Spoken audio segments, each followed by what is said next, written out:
Most Aggie parents I talk to are terrified of one thing: buying a house in College Station and getting stuck with it after graduation. So they do nothing. And for 4 years, they write a check. $800 a month for rent. $9,600 a year. That's $38,400 gone with nothing to show for it. I'm Greg Schwartz, a local investor and agent here in Bryan-College Station, and I've helped a lot of parents work through this exact fear, because that fear of being stuck, that is what's actually costing you. In this video, I'm going to show you the two numbers that make a $400,000 College Station house a safe investment: cash flow and equity, plus 3 exit strategies that protect you no matter what happens after graduation. So before you write your first or next rent check, watch this. Let's talk about the thing you should be afraid of: paying rent for 4 years. $800 a month. $38,400 over 4 years. That is a 100% loss. No equity, no appreciation, nothing. And worse, that rental is run by a 5-year-old kid of a property manager who couldn't care less about your students' living conditions.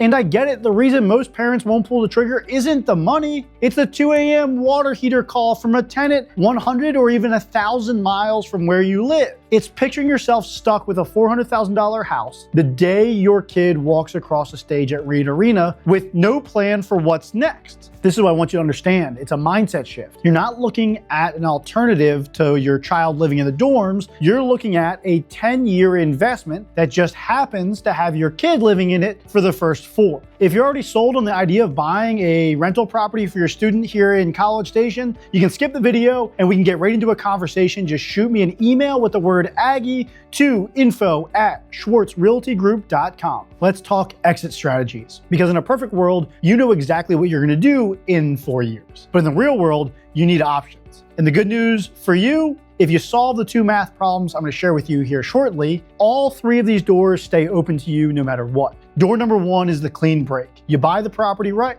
you negotiate equity on the front end, or you buy in the path of progress. Then at graduation, you sell, and you walk away with 60 to 100K in gains, depending on the market, and you use that to fund either your child's next move or your next move. Heck, buy a boat. It's clean, it's simple, it's done. Door number 2 is the 1031 exchange. This is the pro move. Instead of cashing out and handing over a large chunk of change to the IRS, you roll that profit straight into a duplex or a fourplex here in Aggieland. No tax hit, no reset. You just keep climbing the next rung of the wealth ladder. I've walked clients through this, and it's one of the best moves for wealth creation that you can do in real estate. Door number 3 is the forever rental. And honestly, this is my favorite and my strategy here in Aggieland. You buy in an area that families actually want to live in, not just students. And when your kid graduates, the next tenant pays your mortgage month after month. Imagine having both students and non-student renters jumping at the opportunity to be your next tenant. That's a high demand rental in a powerful rental market, sure to complement your retirement plans. Here's the catch though, all 3 of these doors only stay open if you buy with the end in mind, which brings us to the math. The 2 numbers you need to know.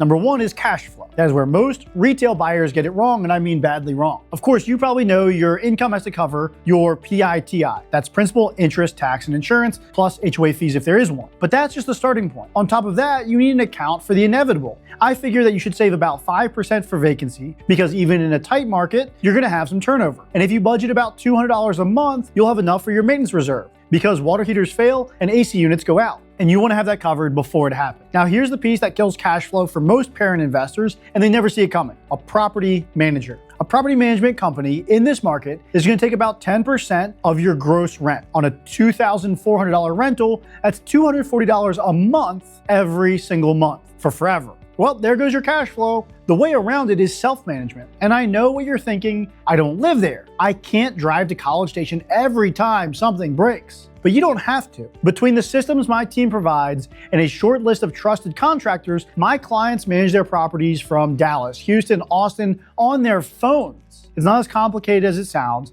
And once you have the right people in place, it's actually pretty easy. One more thing on cash flow, and this is important. The house does not have to cash flow perfectly while your kids live there, but it absolutely must cash flow the day they leave. That's the line. If it doesn't pencil out as a rental on day one of month one after graduation, you're exposed. Run the numbers first. The second number is equity, and equity can be found through 3 different forms. One, you can buy it up front by buying a great deal.